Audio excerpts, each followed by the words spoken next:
दोस्तों, आज मैं आपको सुनाने जा रहा हूं अपनी मंडली की सदस्य प्रदीपिका सारस्वत की लिखी कहानी ड्राइविंग सीट। ऋषभ खुराना दफ्तर से निकला, गाड़ी में बैठा और अंकिता को फोन लगाया। अंकिता उसकी कॉलेज के दिनों की दोस्त थी। कॉलेज के बाद दोनों ही अपनी अपनी नौकरी, शादी और परिवार में व्यस्त हो गए थे, लेकिन जब से वो और उसका पति दीपक दिल्ली आके सेटल हुए थे, तब से एक बार फिर अच्छी बातचीत होने लगी थी दोनों की।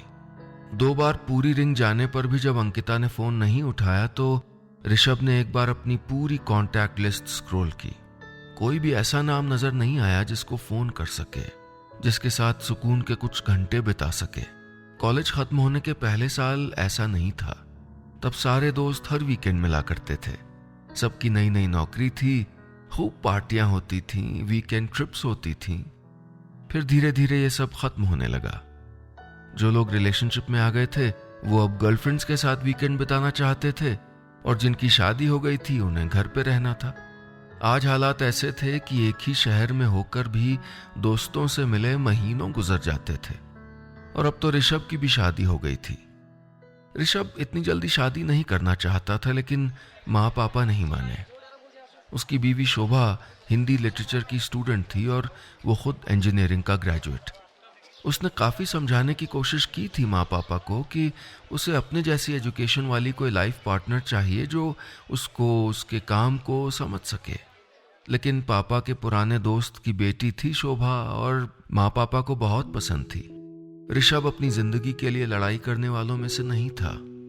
उसने शादी कर ली, और शादी के बाद वही हुआ जिसका उसको डर था। उसे साथ जिंदगी बिताने के लिए बीवी तो मिल गई थी, लेकिन वो दोस्त नहीं मिला था जिसके साथ जिंदगी बांटी जा सके। डरी, सहमी, खुद में सिमटी रहने वाली शोभा, उसकी हर सहूलियत का ख्याल रखने वाली शोभा उसके माँ पापा के लिए एक अच्छी बहू थी। लेकिन उसकी वो दोस्त नहीं थी जिसके साथ बैठकर वो ऑफिस और बॉस की बातें करता, जिसके साथ रात को बाइक राइड पे जाता और वीकेंड पर ऋषिकेश जाकर राफ्टिंग करता। अंकिता और दीपक की तरह। अंकिता जैसी ही तो लाइफ पार्टनर चाहिए थी उसे। लाइफ ना, लगता है एक परमानेंट ट्रैफिक जैम में फंस गई यार।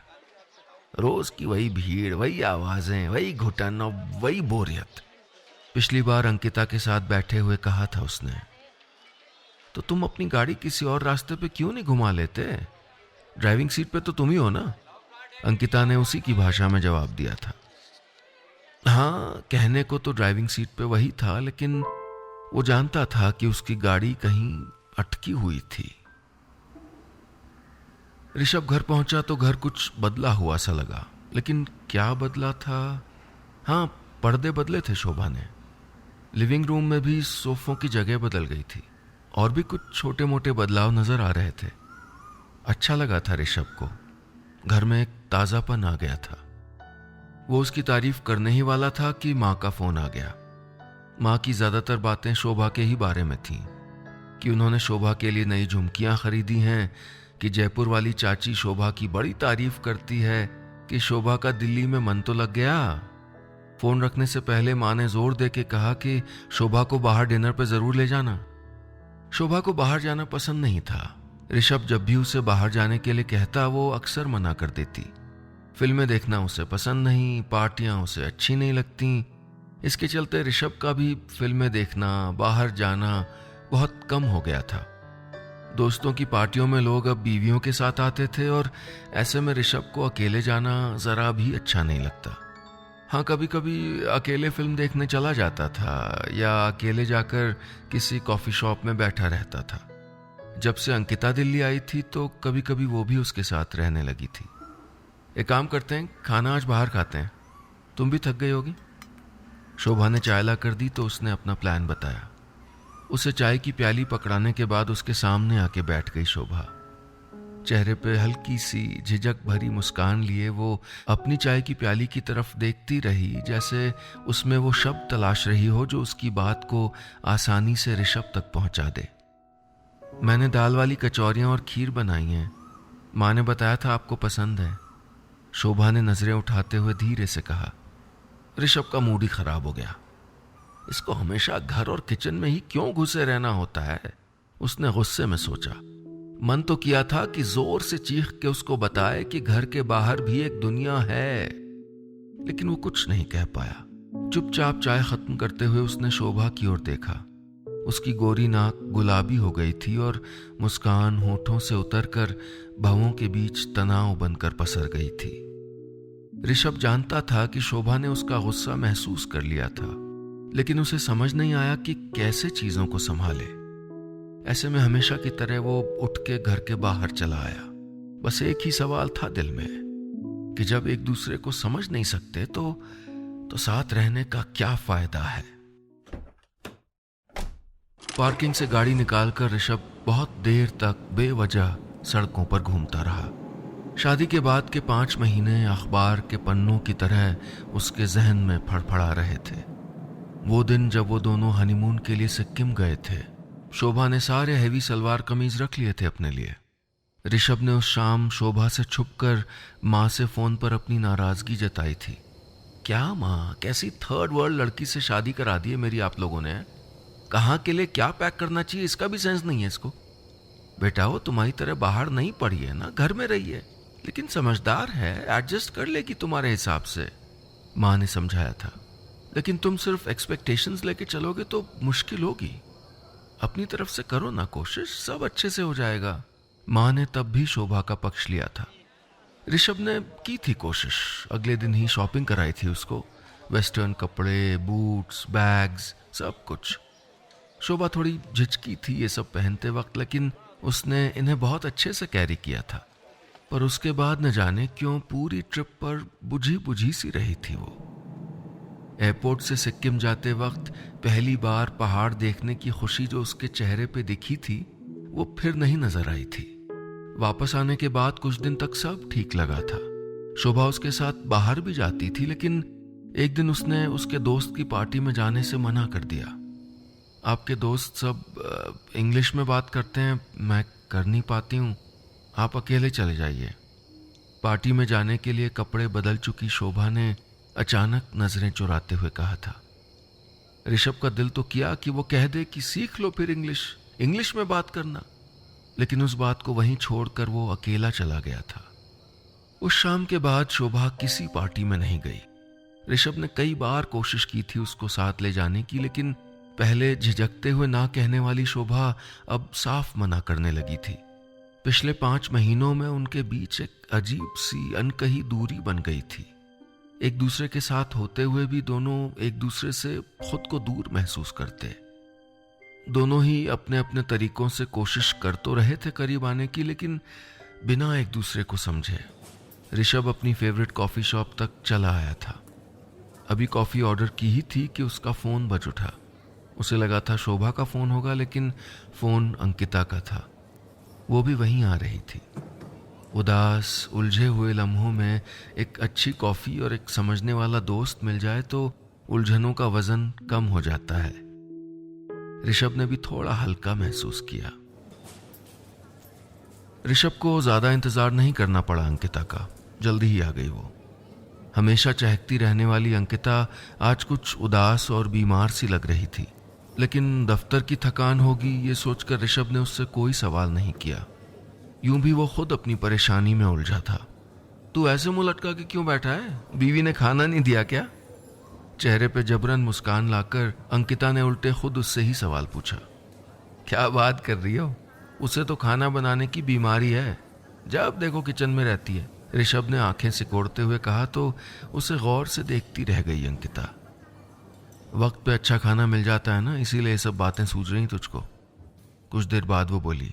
ऋषभ जानता था कि अंकिता को खाना बनाना नहीं आता और उसके लिए ये कोई बुरी बात भी नहीं थी।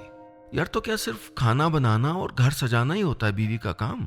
उसे समझ क्यों नहीं आता कि वो बीवी है मेरी, मेड नहीं है। ऋषभ अपने गुस्से पर काबू नहीं रख पाया। तो तूने उसको ये महसूस कराया कि वो तेरी बीवी है, मेड नहीं है? अंकिता की आवाज थकी हुई थी, लेकिन लहजा सख्त था। ऋषभ फिर से कुछ कहता, लेकिन अंकिता ने हाथ के इशारे से उसको रोक दिया। मुझको मत दे इसका जवाब, तू खुद से पूछ ऋषभ, उसने बात खत्म करते हुए कहा। तब से खुद ही से तो बात कर रहा हूं, मुझे समझ ही नहीं आ रहा है कि मैं गलत कहां हूं। ऋषभ कहना चाहता था लेकिन चुप रह गया। दोनों ने बिना कोई बात किए आधी कॉफी खत्म कर ली। एनीवेज, ये बता, तू हमेशा दफ्तर से निकलते वक्त ही क्यों फोन करता है? उस वक्त मेरी मीटिंग्स होती हैं, मैं कई बार फोन नहीं उठा पाती हूँ। अंकिता ने बात बदली। ये सवाल उससे बाकी दोस्तों ने भी कई बार पूछा था और जवाब में उसको अपनी पूरी फिलॉसफी समझानी पड़ी थी। दफ्तर से घर के बीच के रास्ते में कटने वाला वक्त उसने अपने लिए चुना था। वहां न बॉस की निगाहें थीं, न काम का प्रेशर, न बीवी की दूरियों भरी मौजूदगी। खुद को आजाद महसूस करता था वो इस वक्त वो अपने दोस्तों को फोन करता, अपनी पसंद का म्यूजिक बजाता, कभी कभी यूं ही बस एक आइसक्रीम खाने के लिए गुड़गांव तक चला जाता। दफ्तर से लौटते वक्त जब मैं ड्राइविंग सीट पे होता हूं तो लगता है कि लाइफ का स्टीयरिंग अब भी मेरे हाथ में है, ऋषभ ने बड़ी मासूमियत से कहा था। अंकिता ने एक फीकी सी हंसी हंसी थी उसके जवाब पर। तो तू अपनी जिंदगी सिर्फ दफ्तर से घर लौटने के लिए जी रहा है? उसने उतनी ही सादगी से सवाल किया था। जिंदगी जी भी रहा था वो। ऋषभ ने कॉफी खत्म करके उठने के लिए टेबल से गाड़ी की चाबियां उठाई ही थी कि अंकिता ने उसको रोक दिया। बैठना अभी कुछ देर, घर तो जाना ही है। थोड़ा अजीब लगा था ऋषभ को। अंकिता पहले कभी शाम इतनी देर तक इतनी तसल्ली से कहाँ बैठती थी। या तो दीपक उसको लेने आ जाता था या फिर वो ही दीपक घर पे अकेला होगा ये बोल के निकल जाती थी। तुझे पता है, मैं और दीपक अलग होने की सोच रहे हैं। पिछले 1 महीने से अलग अलग रह रहे हैं हम। अंकिता ने अपने साफ चश्मे को बेवजह और साफ करते हुए कहा था। ऋषभ की आंखें हैरानी से फैल गईं। लेकिन यू आर एक्सपेक्टिंग ना अंकिता? ऋषभ को यकीन ही नहीं हुआ। हाँ, उसी के बाद प्रॉब्लम बढ़ गया। दीपक अभी बच्चा नहीं चाहता। उसे वैसे भी लगता है कि I am not an efficient wife. He thinks कि मैं अपने काम में इतनी बिजी हूं कि उसके घर की, उसके बच्चे की देखभाल नहीं कर पाऊंगी। अंकिता ने अपनी रुलाई रोकने की कोशिश में होंठ चबाते हुए बड़ी मुश्किल से अपनी बात पूरी की। यह कैसे हो सकता था? अंकिता और दीपक ने तो एक दूसरे को पसंद करने के बाद शादी की थी और अंकिता में क्या कमी हो सकती थी? वो स्मार्ट थी, अच्छी नौकरी थी उसके पास। दीपक और वो जब भी साथ मिले थे हमेशा खुश नजर आए थे। फिर ये सब क्या था? ऋषभ चुपचाप अंकिता को टिश्यू से आंखें पोंछते हुए देखता रहा। सांत्वना देने के लिए शब्द नहीं मिल रहे थे उसे। तुम दीपक से बात करो, बात करके सब मसले रिजॉल्व हो जाते हैं। उसने कह तो दिया था, लेकिन अपनी ही बात बड़ी बेमानी सी लगी थी उसको। उसने खुद ही कब कोशिश की थी शोभा से बात करने की। अंकिता की परेशानी समझने की कोशिश में उसे खुद की परेशानी समझ आ रही थी। लगा था जैसे आईना देख लिया हो उसने। पहली बार उसको लगा था कि एक खुशगवार रिश्ते के लिए 2 लोगों के प्रोफेशन से ज्यादा उनकी आपसी समझ मायने रखती है। ऋषभ, हम सब बहुत सेल्फ सेंटर्ड होते हैं, खुद से बाहर निकलकर सोचना ही नहीं जानते। अंकिता ने टिश्यू को गोल करते हुए कहा था। ऋषभ ये तो नहीं समझ पाया था कि अंकिता किसको सेल्फ सेंटर्ड कह रही थी, लेकिन इतना जरूर समझ गया था कि शायद वो खुद भी सेल्फ सेंटर्ड हो रहा था। शायद वो खुद शोभा को नहीं समझ पाया था।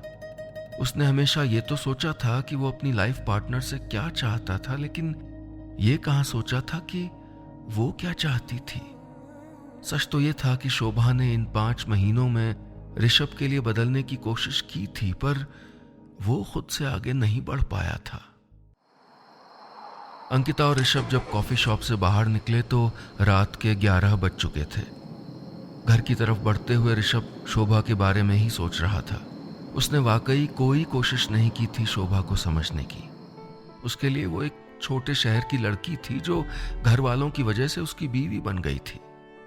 पिछले 5 महीनों में ऋषभ ने उसके लिए शॉपिंग की थी, उसे अपने दोस्तों से मिलाने की, बाहर ले जाने की कोशिश की थी, लेकिन उसको दोस्त कब माना था?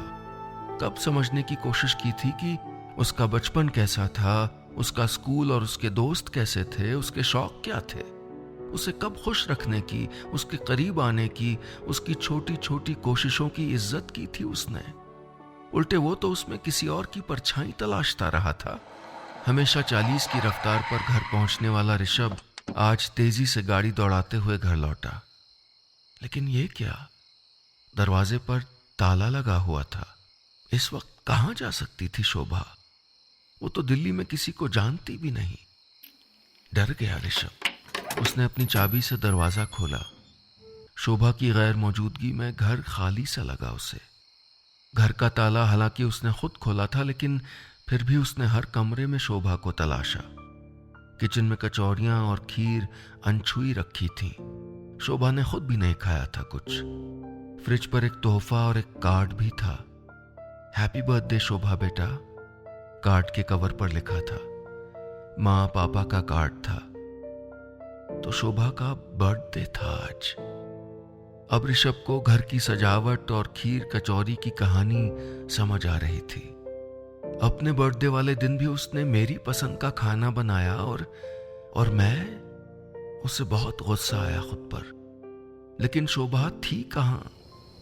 ऋषभ फ्लैट से बाहर निकल आया। रात के 12 बजने जा रहे थे। किसी अनहोनी की सोच के वो घबरा गया। सोसाइटी के वॉचमैन को जरूर पता होगा। वो बाहर की तरफ दौड़ा। तभी सोसाइटी के लॉन में वो जाना पहचाना नीला दुपट्टा दिख गया उसको। उसकी तरफ पीठ किए लॉन की बेंच पर बैठी नीले दुपट्टे वाली वो लड़की शोभा ही थी। ऋषभ के कदम एक पल को वहीं थम गए और उसका दिल तेज रफ्तार से शोभा की तरफ दौड़ा।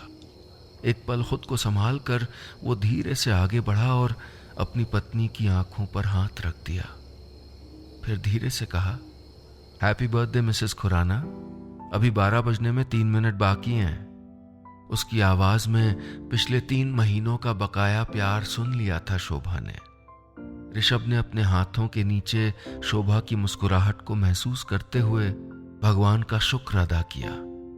उसे यकीन हो चला था कि जिंदगी का स्टीयरिंग वाकई उसके ही हाथों में था।